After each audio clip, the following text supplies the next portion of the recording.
우리의 준비를 기다리시는 하나님이라고 하는 제목 가운데 오늘 사도행전 9장의 말씀 중심으로 함께 은혜를 나누겠습니다. 감기 때문에 고생하셨죠? 예, 아직 완전치는 않지만은 그래도 이렇게 마음과 몸을 추스려서 예배 자리에 나오신 여러분에게 참 귀한 마음을, 격려의 마음과 함께 또한 칭찬의 마음과 또 위로의 마음을 전하고자 합니다. 저도 감기가 3주째 끊어지지 않고 질질 끌고 있네요. 그래도 참 감사한 것은 지난주에는 제정신이 아니게 예배 드렸던 것 같기도 한데 오늘은 그 정신을 차리고 예배할 수 있으니 참 감사합니다. 참 이렇게 감기가 길게 간 것도 처음인 것 같은데 그래도 뭐 이런저런 생각이 들기도 하지만 그래도 감사해요. 정말 아파서 쓰러져서 예배드리지 못할 날이 올 수도 있겠다는 생각이 들기도 해요. 그렇죠. 우리가 참 사람이니까, 연약하니까. 그럼에도 불구하고 그 때가 오기 전까지는 그래도 몸부림치면은 하나님께서 힘 주시는 것을 느껴요. 한 주간도 좀 골골 하다가도 주일이 되면은 또 알게 모르게 힘이 나가지고 말씀을 보게 되고 말씀을 전하게 되고 예배를 함께 나누게 되니까 참 그것도 감사하다는 생각을 합니다. 그래서 한편으로는 예배 드릴 수 있을 때 예배 드리자. 예배 드릴 수 있는데 이런저런 이유 때문에 안 드리고자 하는 마음도 있고 그런 상황이 벌어지기도 하는데 그래도 내가 제정신 차려서 내 몸을 이끌고 예배당에 나와서 예배 드릴 수 있을 때 그때 예배 드리자라고 하는 마음이 듭니다. 우리가 들어 누워가지고 예배 드린다고 해서 하나님이 그 예배 안 받으실까요? 받으시겠죠. 그러나 그것이 또한 우리의 핑계인 경우가 많은 것을 볼 때에 물론 우리가 들어 누워서 드릴 수밖에 없는 상황이 할지라도 하나님 받으시겠지만 우리가 힘을 내어서 시간을 지켜서 예배 자리에 나와 함께 예배하는 것도 또한 주시는 크신 은혜가 있음을 바라볼 수 있기 바랍니다. 최근에 그걸 바라볼 수 있으니까 참 감사합니다. 오늘은 사울이라고 하는 한 인물에 대한 이야기가 이제 시작되어지는 그냥 중요한 장면이에요. 사도행전의 말씀이 오늘 9장의 말씀을 중심으로 또 다른 차원으로 한 단계 전환되어지는 중요한 시점이다라고 하는 것을 우리가 바라볼 수 있기 바랍니다. 오늘 사울이라고 하는 인물이 나옵니다. 사울에 대해서는 앞서도 몇 번 언급이 되었습니다. 오늘 말씀하고 있는 내용을 그냥 그대로 다시 한번 더 설명해 드릴게요. 9장 1절에 보니까는 사울이 주의 제자들에 대해서 여전히 무엇과 위협과 무엇이 등등하였다? 살기가 등등하였다라고 이야기하고 있어요. 앞서 이야기했듯이 스데반의 죽음을 당연하게 여겼고 그 죽음의 현장을 함께 지켜보았던 사울, 그리고 스데반과 함께 교회가 박해당할 때에 교회를 박해하고 예수 믿는 사람들을 잡아 가두는 일에 앞장서서 행했던 사람의 이름이 사울이었다라고 하는 것을 우리가 보았죠. 사울에 대해서 우리가 자세하게 알지 못하였지만 오늘 그 사울이 이제 구체적으로 자신의 모습을 드러내는 모습이 말씀 가운데 나옵니다. 살기가 등등하여서 그가 이제는 흩어져 있는 그 교회 성도들을 하나하나 잡아오고자 하는 마음을 가져요. 그래서 대제사장에게 허가를 구하는데 무슨 허가를 구하는 거 아니? 저 이방 각지에 흩어져 있는 회당마다 내가 찾아가가지고 거기에서 예수를 믿는다라고 하는 사람들을 남녀노소 구분하지 않고 다 잡아서 예루살렘에 잡아와서 가두는 그 일을 나에게 맡겨달라. 그 일을 할 수 있도록 허락해달라라고 하는 그 문서를 대제사장에게 요구해요. 허가를 구하는 것이에요. 대제사장이 그것을 허락해 줍니다. 당신이야말로 가장 합당한 사람이니까 저 예수 믿는 사람들, 그 성도들 다 잡아오시오 라고 그 부탁을 하게 되어지죠. 그래서 2절에 보니까 다메섹 여러 회당에 가정할 공문을 청하니 이는 만일 그 도를 따르는 사람을 만나면 남녀를 막론하고 결박하여 예루살렘으로 잡아오려 함이라 라고 이야기해요. 그래서 지금 사울은 예수쟁이를 다 잡아오시오 라고 하는 마패를 딱 들고, 마패 같은 것을 들고 이제 허가를 받아가지고 온 지역을 다니면서, 그러나 다메섹이라고 하는 큰 도시 가운데 성도들이 많이 흩어졌다는 소식을 듣고 그곳에 가서 잡아오려고 가는 길목 가운데 오늘 사건이 일어나게 되어집니다. 무슨 사건이요? 자, 그때에 그 다메섹으로 가는 길목 가운데 갑자기 하늘에서부터 큰 빛이 자신에게 쫙 비추는 역사가 일어났어요. 그 빛이 쫙 비치니까 상대적으로 눈이 안 보였겠죠. 눈부셔가지고. 그러면서 그 빛과 함께 음성이 들렸어요. 참 이거 신기한 이야기인데 어떤 음성이 들렸는 거 아니? 사울아, 사울아, 네가 어찌하여 나를 박해하느냐 라고 하는 소리가 들려요. 사울이 깜짝 놀랐겠죠.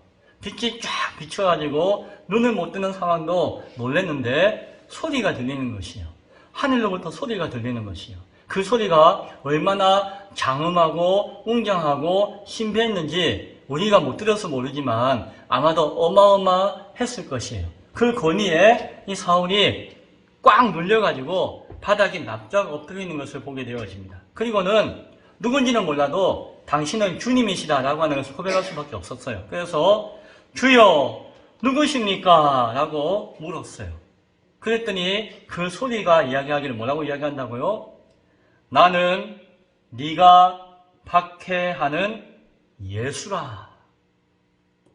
예수님 십자가 돌아가셨다가 부활했다고 하지만 다시 승천하셨다고 그런 이야기 들었는데 그 예수의 음성이 하늘에서 들리는 것이에요. 그리고 뭐라고 한다면서요? 네가 박해하던 그 예수가 바로 나다 라고 이야기하는 것이에요. 그러면서 하는 이야기가 너는 이제 일어나서 저 다메섹 시내로 들어가가지고 내가 행할 것을 내게 이룰 자가 있을 것이니 그 사람을 만나라 라는 이야기를 해주어요. 순간적으로 일어난 일인데 사울이 정신을 딱 차리고 보니까 어떤 상황이었나요? 그 소리를 주변 사람들이 들었대요. 같이 있던 사람들이. 그런데 그 모습을 본 사람은 아무도 없어가지고 아이고 이게 무슨 일인가 하는 그런 상황 가운데 벌벌벌 떨고 있었고 자신은 눈을 뜬다고 떴는데 눈이 보였다고요? 아니요. 눈이 안 보였어요.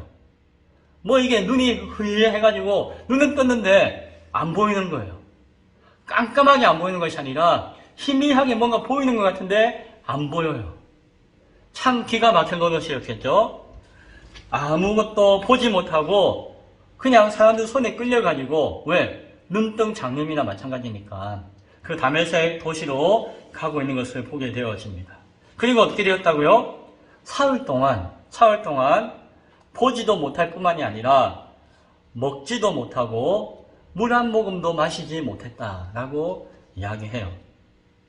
너무 놀라서 그런 건지 아파서 그런 건지 기가 차서 그런 건지 어떤 상황인지 몰라도 먹지도 못하고 마시지도 못하고 눈에 보이는 것도 없고 그냥 참담한 가운데서 뭘 했을까요? 그래도 기도하는 사람이었으니까 기도했겠죠. 뭐라고 기도했을까요? 그 마음에 온갖 생각들이 다 좌지우지하면서 시간을 보내었을 것이에요. 왜요? 자신은 지금 예수 믿는 사람들을 박해하려고 잡아 가두려고 막 하고 있는 가운데 그 예수의 음성이 자신의 귀에 들렸잖아요. 마치 내 눈앞에 나타나는 것 같이 광명의 빛으로서 자신 눈에 비추었잖아요. 그것을 보고 경험했기 때문에 이 사울의 마음은 정말 심란했을 것이에요. 예수를 부인하지도 못하고 그렇다고 예수를 인정하기도 애매하고 예수께서 기다리라고 하니까 기다리고 있지만 보이지도 않고 먹지도 못하겠고 정말 난처하고 당황스러운 상황 가운데 기도할 수밖에 없는 상황 가운데 머물러 있는 것을 보게 되어집니다. 근데 그때에 그 시점과 비슷한 시점에 그 다메섹이라고 하는 동네에 아나니아라고 하는 예수를 믿는 제자가 한 명 있었는데 예수님이 그 아나니아에게 찾아오셨어요. 그래서 환상과 같은 모습과 음성을 얻어서 말씀하시기를 뭐라고 이야기하는 거 아니? 일어나가지고 시가라고 하는 거리로 가가지고 유다의 집에서 다소라고 하는 동네에서 태어났던 사람, 다소 사람 사울이라고 하는 사람을 찾으라. 그가 거기서 기도하는 중일 것이다 라고 예수님께서 이야기하시는 것이에요. 그리고 그가 아나니아라 하는 사람이 들어와서 자기에게 안수하여서 다시 눈이 보이게 되는 것들을 예수님을 통해서 듣고 알고 기다리고 있을 것이다 라는 이야기를 예수님께서 해주시는 것이에요. 아나니아가 예수님의 음성을 들었습니다. 이게 뭐 상신지 환상인지 그런 상황 가운데 들었어요. 그래도 그 순간에 아나니아는 알았죠. 무엇을요? 저 다수에서 온 다소 사람 사울이라고 하는 사람은 보통 사람이 아니고 이 사람은 우리 성도들을 교회를 잡아서 죽이고자 막 이를 바득바득 가는 그런 참 악한 사람입니다 라고 하는 것을 자기는 안다는 거예요. 그리고 지금 이 동네 오는 것도 대제사장을 통해서 마패를 탁 들고 우리를 잡아 죽이도 된다라고 하는, 잡아 가둬도 된다라고 하는 그런 허가를 받아가지고 우리를 잡으러 오고 있는 와중에 있는 사람이라는 것을 자신이 알고 있다는 것이에요. 그런데 예수님께서 뭐라고 하십니까? 가라, 가. 이 사람은 내 이름을 이방인들과 임금들과 이스라엘 자손들에게 전하기 위해서 택한 나의 그릇이다 이런 이야기를 해주세요. 예수님께서 그를 사용하시겠다는 것이에요. 그릇으로. 그리고 그가 내 이름을 위하여 고난을 받아야 할 것을 내가 그에게 보일 것이다. 내가 그를 사용하도록 내가 그에게 다듬어서 쓸 것이다 라는 이야기를 예수님이 하시는 것이에요. 아나니아가 예수님의 말씀을 따를 수밖에 없었죠. 그래서 사울을 찾아가요. 당신이 다수에서 난 사울입니까? 네, 맞습니다. 이런저런 예수님 말씀 때문에 왔는데 당신 그렇게 들었습니까? 나도 그런 예수님 말씀 듣고 기다리고 있었습니다. 예수 이름을 안수했더니 사울의 눈에서 비늘 껍데기 같은 게 확 벗겨졌대요. 그러면서 눈이 뜨게 되어지고 보게 되어지고 예수 이름으로 세례를 받게 되어지고 음식을 먹고 체력을, 기운을 차렸다라고 이야기해요. 자, 그런데 보세요. 오늘 성경을 보니까 20절에 보니까 그 즉시로 눈을 뜨고 세례를 받고 기력을 회복한 즉시로 이 사울이 어떻게 되었다고요? 그전에는 각 회당마다 예수 믿는 사람들을 잡으러 가는데 이제는 즉시로 각 회당에서 예수가 하나님의 아들이심을 전파하였다라고 이야기해요. 참 이거 신기하지 않습니까? 아무리 그래도 그렇지 어느 하루아침에 사람이 이렇게 바뀌어요. 그리고 21절에 보니까 또한 사울은 누가 뭐라 들고 하든지 간에 더욱더 힘을 내어서 예수를 그리스도라고 증언하면서 이 다메섹에 있던 유대인들을 당혹하게 했다라고 이야기해요. 오늘 성경 이야기가 바로 그 이야기예요. 오늘 이야기를 보면은 이 너무 극적인데 사람이 이렇게 하루아침에 변하나?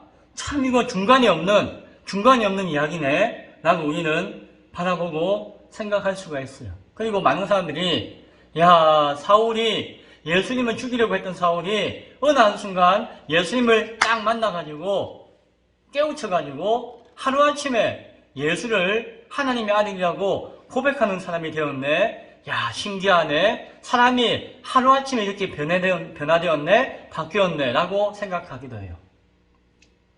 그러나 오늘 저는 하루아침에 바뀐 것이 아니라 많은 시간 통하여서 하나님이 그를 바꾸셨다라고 하는 것. 많은 시간을 통해서 하나님이 그를 준비시키셨다라고 하는 것을 함께 나누기를 원해요. 오늘 성경 가운데 다소 사람 사울이라는 이야기를 하죠. 이건 무슨 말입니까? 이 사울이 태어난 동네가 어디라고요? 다소라고 하는 동네였어요. 그런데 목사님, 다소가 어딘데요?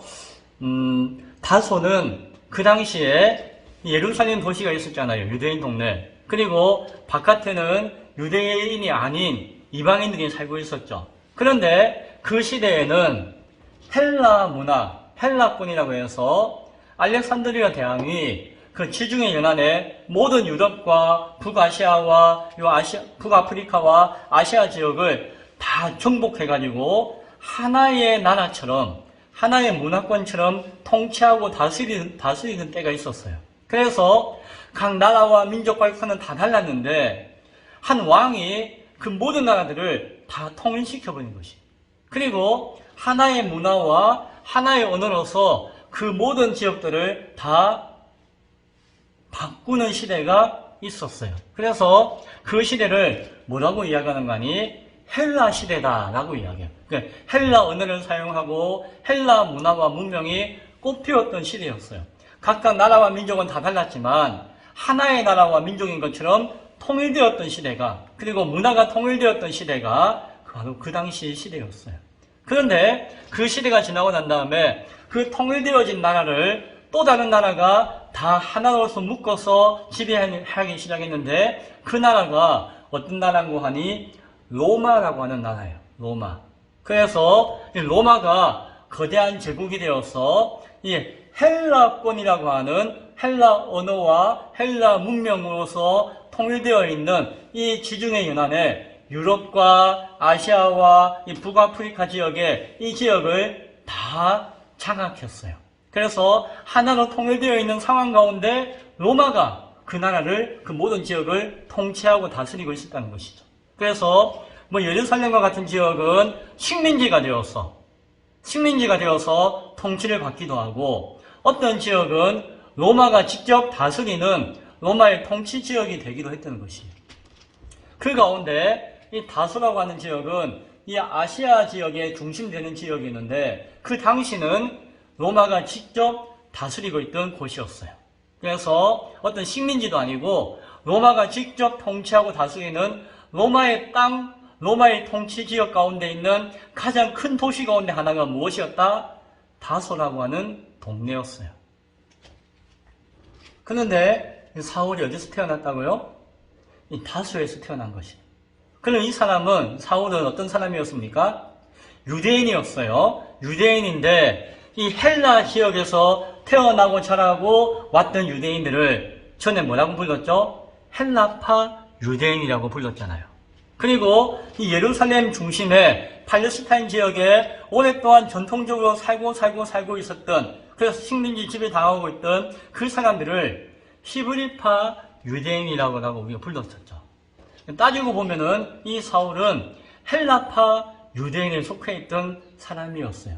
그래서 이 사울은 헬라 지역의 중심 도시 한가운데서 태어났고 로마의 시민권자로서 태어났어요. 왜? 로마가 직접 통치하고 다스리는 로마의 영역 가운데 있었기 때문에 거기서 태어난 사람은 로마 백성이고 로마 시민이었던 것이에요.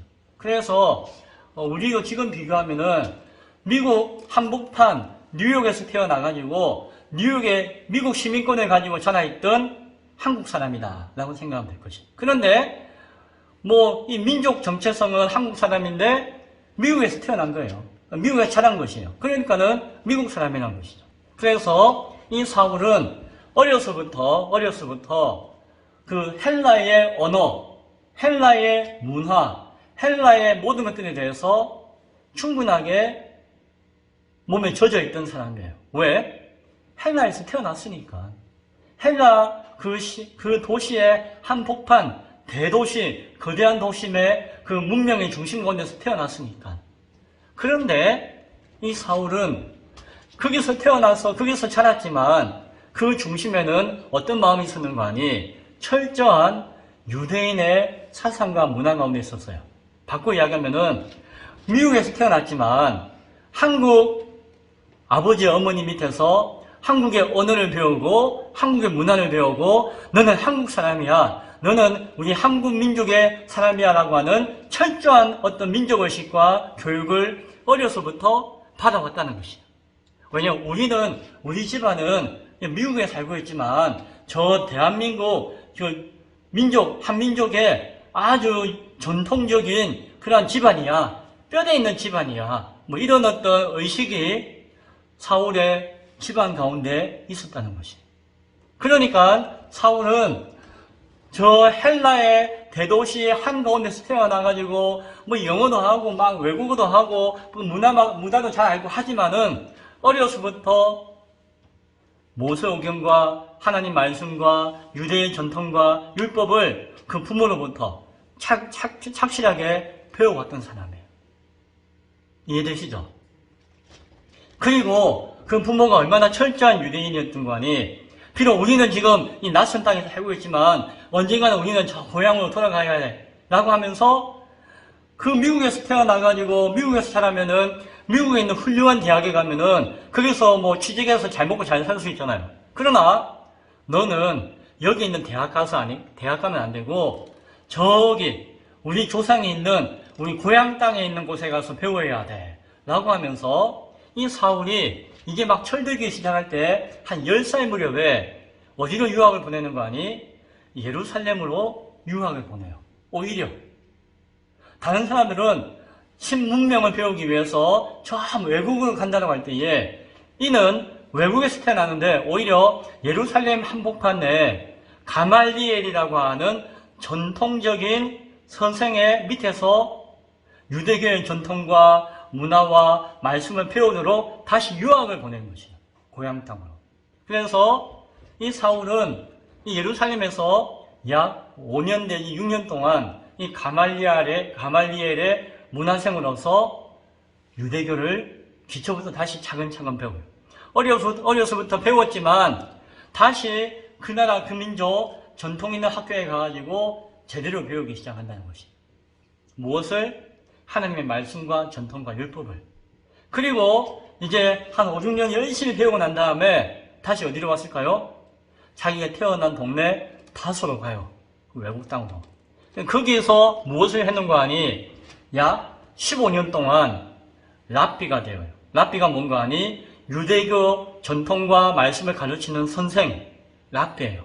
젊은 랍비 선생이 되어서 이 다소 외국 한복판에서 자기 나라의 전통과 문화와 가치와 말씀과 율법을 가르치는 선생 노릇을 몇 년 동안 했다?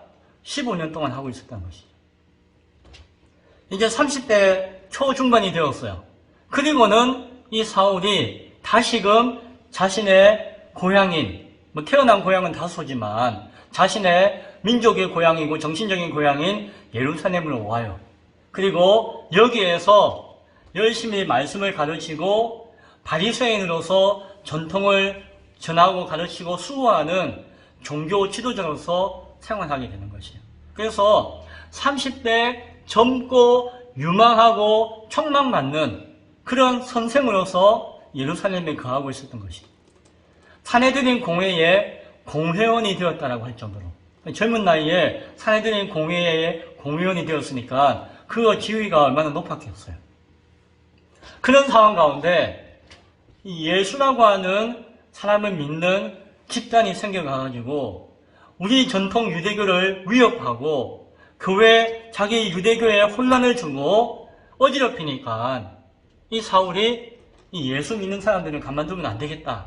우리 전통과 문화와 우리의 어떤 종교적인 신념을 해치는 악한 것이다 라고 여기고 교회를 핍박하는 싸움 가운데 가장 선두에 서 있던 일을 했던 사람이 누구였다? 사울이라고 하는 사람이었다는 것이에요. 자, 이게 사울에 대한 이야기예요. 그런데 여기서 중요한 이야기가 있습니다. 하나는 무엇인가 하니, 이 사울은 어떤 교육을 받은 사람이라고요? 헬라의 모든 교육을 다 받은 사람이에요. 헬라 대도시 한가운데서 살던 사람이에요. 로마 시민권자였어요. 그래서 그 당시에 최첨단 문명이 무엇이고 최첨단 학문과 지식이 무엇이며 철학이 무엇인지를 다 알던 사람이었어요. 똑똑한 사람이었어요. 그러고도 자기가 심정적으로는 전통적으로는 유대교에 속한 사람이다라고 하는 사상이 주입되어지고 실제로 유학 가서 전통을 배우고 익히고 그 일을 가르치는 일을 십수년 동안 해왔던 젊은 소장 학자 중에 한 사람인 것을 보게 되었어요. 그래서 사울은 가장 외국인인 것처럼 생활하면서도 가장 전통적인 민족주의자가 되었던 것이. 헬라의 문화와 언어를 다 능통하면서도 히브리어 언어와 문화로 다 능통했던 사람이 이 다소에서 태어난 사울이라고 하는 사람이다라고 하는 것이. 이 사람은 정말 순수한 사람이었어요.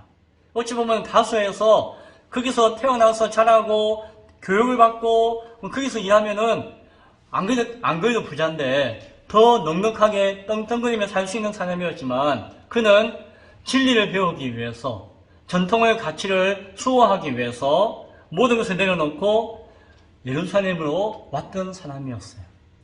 이 사람은 바리새인이었어요.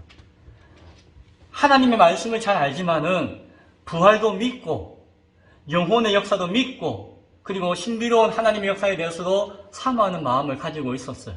그런데 고향에 와서 봤더니 이 고향 땅에 있던 사람들은, 종교 지도자들은 대부분이 사두개인들이었어요. 부활도 안 믿고 영도 안 믿고 철저하게 세속적으로 정치에 기울이고 그냥 그 정치에 힘을 얻고 그 세속적인 가치에 빠져있던 사람들이 사두개인을 중심으로 하는 그 당시 종교 지도자들이었어요. 자신은 말씀과 하나님만을 바라보면서 진리 가운데 살기를 원해서 여기까지 왔지만 정작 자신의 고향은 자신과 같은 사람들은 얼마 안 되고 다 세속화되어지고 변질되어진 사람들도 또한 가득 차 있는 현상을 바라보고 갈등하고 있던 가운데 있었던 것을 보게 되어집니다. 이 사울의 입장을 아시겠죠? 태생적으로 헬라파 유대인이었지만 이방인에 가까운 문화 가운데 살았지만 또한 이성적으로는 유대교의 가르침과 교육을 받았던 참 중도적인 사람이었어요. 바리새파에 속했지만 사두개인들과 함께 사내들인 공회에서 정치를 하고 종교 생활을 하고 가르치고 다스렸던 그런 가운데 있었어요. 그 가운데 그가 예수를 믿는 사람들을 알게 되었고 특별히 스데반을 알게 되었습니다. 근데 이 스데반은 신분이 어떤 사람이었다고요? 헬라파 유대인에 속한 사람이었어요. 이 스데반이. 사울이 스데반이 정서적으로 통하는 게 있었을까요? 없었을까요? 통하는 게 있었던 것이에요. 그 유대 사회 가운데 살고 있었지만 스데반도 헬라파 유대인으로서 세상의 철학과 문화와 언어와 모든 것을 다 통달하고 있던 사람 중에 한 사람이었어요. 사울도 그런 사람 중에 한 사람이었어요. 정서적으로 또한 신분적으로 유사하게 끌리는 부분이 있었던 사람 중에 그 사람들이었어요.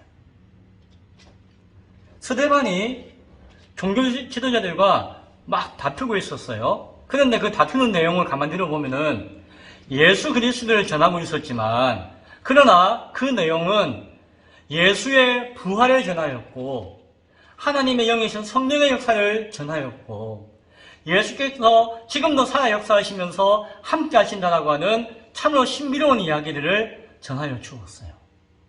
말씀과 전통 가운데 바로 서서 그 말씀을 부인하는 것이 아니라 그 말씀이 결국 예수를 전하는 것이다라고 하는 것을 증거하고 가르쳐 주었어요.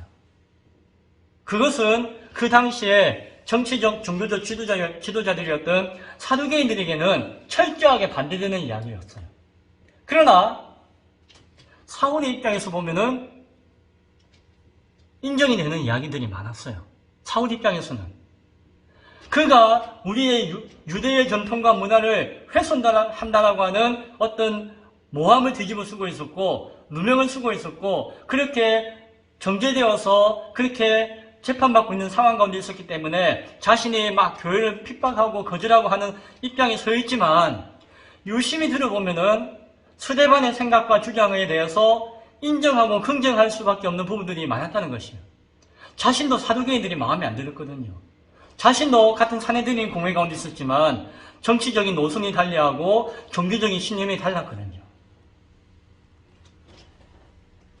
그리고 자신의 선생이었던 이 가말리엘이 뭐라고 이야기합니까? 그 사두개인들이 이 예수의 제자들을 막 죽이고자 했을 때에 뭐라고 이야기합니까? 이 사람 죽이지 마시오. 가짜들이 결국에는 다 들통나가지고 자기 스스로 자멸하지 않았습니까? 그러니까 이 사람들 가만두면은 이 사람들이 거짓말로 하는 것이면은 저절로 흐지부지 될 것입니다. 그리고 만에 하나 정말로 이 사람들의 주장이 하나님의 뜻과 말씀 가운데 합한 것이라고 한다면은, 정말로 그렇다면은 우리가 그 사람들을 거역하는 것이 하나님을 거역하는 것이 아니겠습니까? 이렇게 신주광의 가말리엘이 이야기했던 것이에요. 기억나시죠? 그러면서 이 사람들을 죽이지 말고 이 사람들을 이렇게 다시 한 번 더 파이르고 가르쳐서 그냥 내버려 두십시다 라고 하는 주장을 했고, 그 사내들인 공회했던 사람들이 그 위대한 선생인 가말리엘이 하는 이야기를 인정해가지고 이 사도들을 살려주었던 사건이 있었어요. 그 모든 상황들을 이 사울은 지켜보고 있었죠. 자기가 존경하는 선생님이 뭐라고 판단하고 뭐라고 주장하고 혹 뭐라고 변론했고 어떻게 그들을 살려주었는가에 대해서 사울은 다 알고 있었던 것이에요. 이 사울은 참으로 난처해요. 왜냐하면은 존경받는, 촉망받는 젊은 지도자로서 뭔가 액션을 행해야 되겠고, 그리고 당장에는 자신들을 거역하고 있는 이 예수라고 하는 사람을 믿는 이 이단들을 자신들이 가만두면 안 되겠다는 열심을 가지고 막 하지만, 한편으로는 그들의 이야기와 주장과 선생님이 자기 스승이 했던 이야기와 주장과 그 내용에 대해서 마음에 새기고 고민하고 있었던 것이에요. 하나님은 헬라의 모든 것들도 다 알고 있고 히브리의 모든 것도 다 알고 있고 그것을 판단할 수 있는 지적인 능력도 있고, 또한 영적인 것들에 대한 이해와 소망과 바라보는 것들을 다 가지고 있는 사울을 준비시켜 놓았다는 것이에요. 그리고 그 막 교회를 핍박하는 그 순간에도 사울의 마음에는 어떤 마음이 있었다고요? 갈등하는 마음이 있었을 것이에요. 스데반을 보았죠. 자신과 같은 헬라파 유대인으로서 오히려 히브리파 유대인들에게 핍박받고, 그리고 그럼에도 불구하고 자신들의 뜻을 굽히지 않고 끝까지 소신있게 주장하는 스데반을 바라보고 있었죠. 자신도 그런 순수한 열정과 그런 순수한 진리를 향한 그런 뜨거움이 사울에게도 있었거든요. 내가 저 입장이라고 한다면은 이라고 하는 생각도 사울은 분명히 했을 것이에요.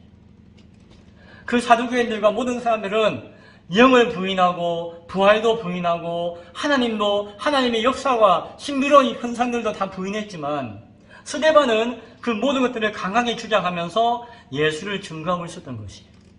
그것을 오히려 설득하고 있었던 것이에요. 그러면서 그가 핍박을 당하고 어려움을 당하는 그 순간에도 스데반의 표정은 찡그리지 않고 미소 지으며 평안한 모습 가운데 있었던 것이에요. 그리고 스데반의 죽음을 당하는 그 순간 사울이 그 옆에서 지켜보았죠. 스데반을 돌로 막 치는 사람들이 옷을 지켜주는 상황 가운데 있었다라고 이야기해요. 사울은 그것을 다 지켜보았어요. 그리고 스데반이 뭐라고 이야기합니까? 내가 지금 하나님을 보았다. 내가 지금 예수님을 바라본다라고 이야기하잖아요. 사두개인들과 거기 있던 사람들은 무슨 그런 헛소리를 하느냐 하면서 욕하고 있었지만 사울은 그것이 그냥 보이지 않았을 것이요. 하늘이 열리고 하나님의 영을 바라보며 하늘의 현상들을 바라보는 그 순전함을 사울은 듣고 보통을 생각하지 않았을 것이요. 그리고 죽어가는 그 순간에도 진리와 그 자신의 소신을 붙들고 미소 지으면서 그 죽음을 당하는 스데반의 모습을 사울은 보았죠. 충분히 저는 이해가 됩니다. 사울이. 그 모든 과정 가운데서 아니다 라고 하지만 한편으로는 맞다라고 하는 것을 거절할 수 없는 자신의 이성과 감정이 막 싸우고 있는 자신에게 주어진 그 지위와 신분과 그러나 자신이 정서적으로 또한 매어있고 인정할 수밖에 없는 그 상황들을 그리고 그 순전한 모습들을 동경하며 존경하며 바라보고 있는 그 사울의 모습과 그 가운데 갈등하고 있는 그 마음의 모습들을 느껴져요. 그리고 우리는 충분히 생각할 수가 있을 것입니다. 자신이 평생을 추구했던 가장 이상적이고 순수한 그 신앙의 결정체를 자신과 같은 헬라파 유대인인 그 스데반을 통해서 그는 바라보았거든요. 사울의 인생을 통해서 하나님은 오랫동안 준비시키셨어요. 그가 태어나는 순간부터, 아니 태어나기 이전부터 그의 삶을 준비하도록 하셨어요. 이방인들 모든 문화와 삶을 다 이해할 수 있도록 준비하셨어요. 그리고 유대인의 모든 문화와 삶을 다 이해하도록 준비하셨어요. 당대의 왕과 권세자들 앞에서도 꿀리지 않고 당당하게 비록 젊지만은 그들을 가르칠 수 있는 역량과 지혜와 지식을 구비할 수 있도록 준비시켜 주셨어요. 그러면서도 정서적으로는 헬라파 유대인으로서 그리고 한 사람의 유대인으로서 그리고 바리새인으로서 진리와 말씀 앞에 정말 온전하고 순수하게 신앙하고자 하는 그 열정 가운데 그 모든 것들을 바라보고 생각할 수 있는 상황으로 준비시켜 주셨어요.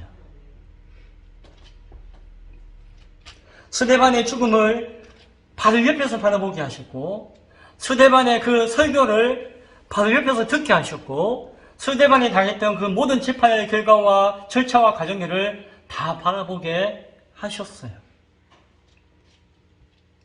마음속 깊은 곳에서 생각하게 하고 고민하게 하셨던 것이에요. 그리고 결정적인 때가 되었을 때에 예수님이 그를 찾아오셨고 만나 주신 것이에요.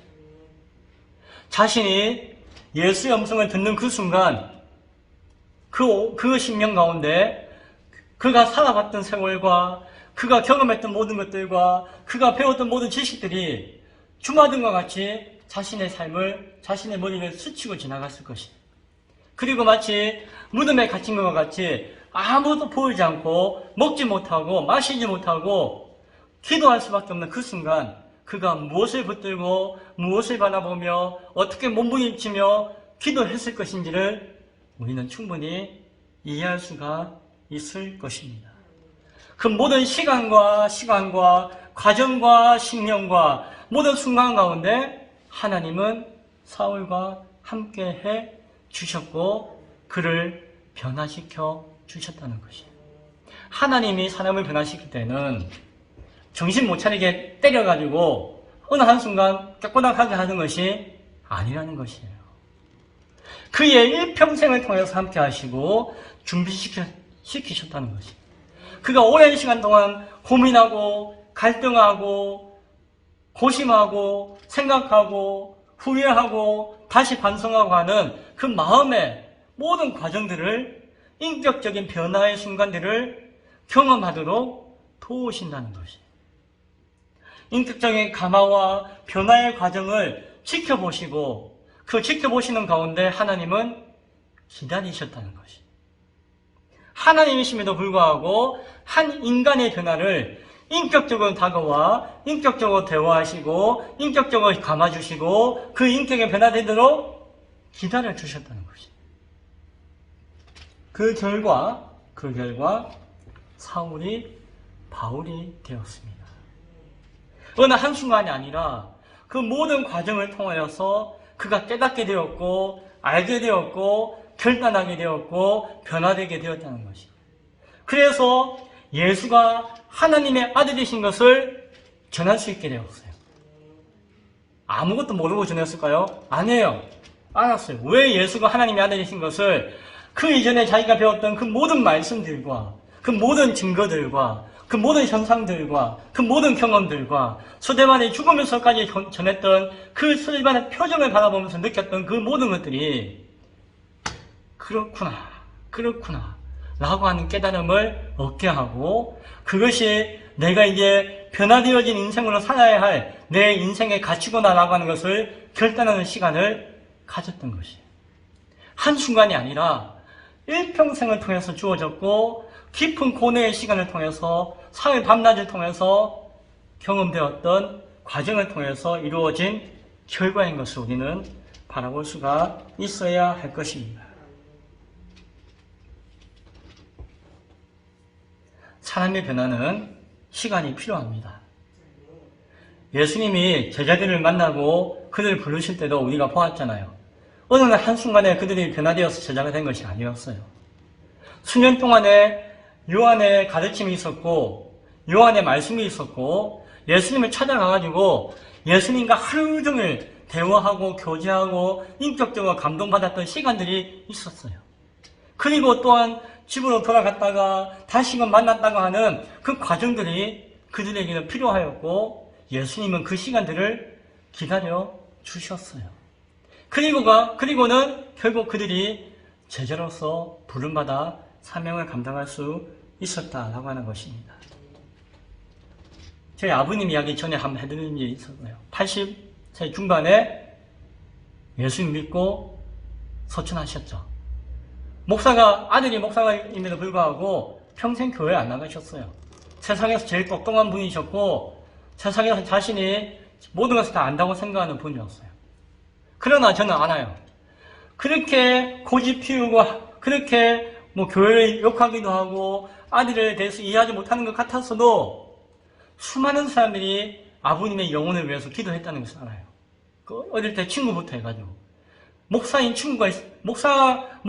친구가 있었다는 것도 나중에 알았어요. 아버님 친구 중에 목사님이 계셨어요. 어려서부터 안 믿는 집안에서 태어나 자랐지만 자신의 고집과 아집과 그 가운데 사는 것 같았지만 그 10년 가운데 하나님께서 계속적으로 두들기고 역사하셨던 것이죠. 아들이 목사가 되어서 목회하는 활동들을 모른 척하고 있었던 것 같아도 다 지켜보고 생각하고 고민하고 아파하고 몸부림치는 시간들이 있었던 것이에요. 그 와중에 어느 날 제가 아버님 머리를 만지면서 깎아드리면서 예수를 증거하고 기도했을 때에 아버님이 아멘이라고 예수님을 영접하고 받아들이는 순간이 있었어요. 그러나 저는 알아요. 그것이 그 한순간의 변화가 아니라 일평생 동안 흘러왔던 80년의 세월이 있었다는 것. 그 80년 동안 수많은 사람들의 기도와 간구가 있었고 그 과정 가운데 하나님께서 일하시면서 기다리고 계셨다는 것. 그 고백 이후에 2달 뒤에 주무시다가 소천하셨죠. 저는 알아요. 누군가 보기에는 정말 고집쟁이가 어느 한순간 변했네 라고 생각할지 몰라요. 그럼 저는 알아요. 그 모든 시간 가운데 하나님이 기다리셨다는 거죠. 오늘 우리의 변화도 그와 같습니다. 내가 80이 넘어서 교회 나와서 예수를 믿게 되었습니다. 한순간의 변화가 아니에요. 하나님은 80년 동안, 아니 그 이상의 시간 동안 기다리고 계셨어요. 그냥 기다리신 것이 아니라 수많은 영혼들과 수많은 과정들과 수많은 시간들과 수많은 마음의 갈등과 수많은 고통과 고난과 아픔의 경험을 통해서 생각하고 눈물 짓고 고민하고 바라보는 가운데 하나님 앞에 나아갈 수 있게 되었다는 것이에요. 말씀을 맺습니다.